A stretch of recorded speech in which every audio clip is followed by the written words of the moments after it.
Texas. This is Danny Mogle and Kenneth Dean with your afternoon update. Kenneth, you've already had a long day. Started out an explosion.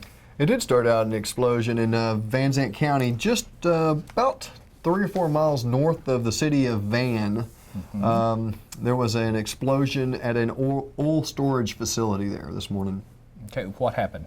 Well, the fire marshal of Van Zandt County, Chuck Allen, tells us that a couple, a male and a female, both 24, climbed up on top of the oil storage tanks, and apparently one of them lit a cigarette and it exploded. About 3 o'clock this morning, the Sheriff's Office received a 911 call of an explosion at an oil well off the County Road 1507. At the same time, they received a call of 2 burn victims at Van Fire Department needing medical attention.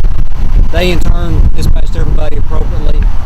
East Texas EMS transported 2 victims to East Texas Medical Center in Tyler. They were identified as a 24-year-old male and a 24-year-old female, and learned that both subjects had been out here. And during my interview with them, they admitted, the male admitted that they climbed up on the catwalk, tank battery, and was smoking. And they were both injured pretty badly. They were injured pretty badly. We're not clear who took them to the Van Fire Department, but somebody drove both of them to the Van Fire Department thinking that EMS was there. EMS has, of course, got their own building now.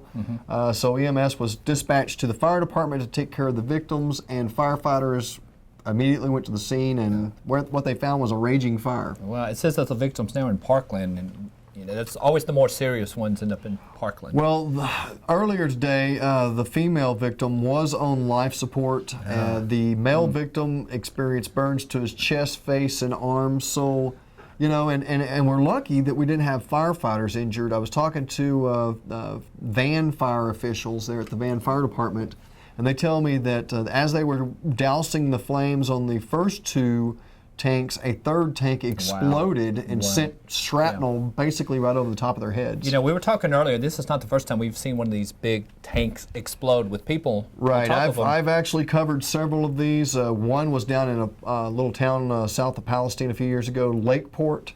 And I believe in that instance, 5 kids were killed that day when they opened up one of the tanks and used a lighter to look down in it. Yeah, it's you're very dangerous situation when you start messing with It those is a things. very dangerous situation. We're under a tornado watch until 7 o'clock, so we may have some rock and roll weather. We may. You know, this is a system that's coming through. I know I've been looking at the National Weather Service today, and they're talking about a squall line coming through the area a little later, and it said that there's the possibility of tornadoes being embedded in that. So please just, you know, watch your weather tonight. Make sure, you know, you have your plan in case something does happen. You know, anytime you see it this hot this time of year, you know that that's potentially bad stuff can happen because you know those cold fronts are going to get here soon. Well, we are moving towards, you know, tornado season here in East Texas, and you know, the next couple of months is when this actually really picks up, and that's exactly what happens. You have warm air in place, and you've got cold air coming down from the Rockies, and they don't get along. They do not get along. Yep.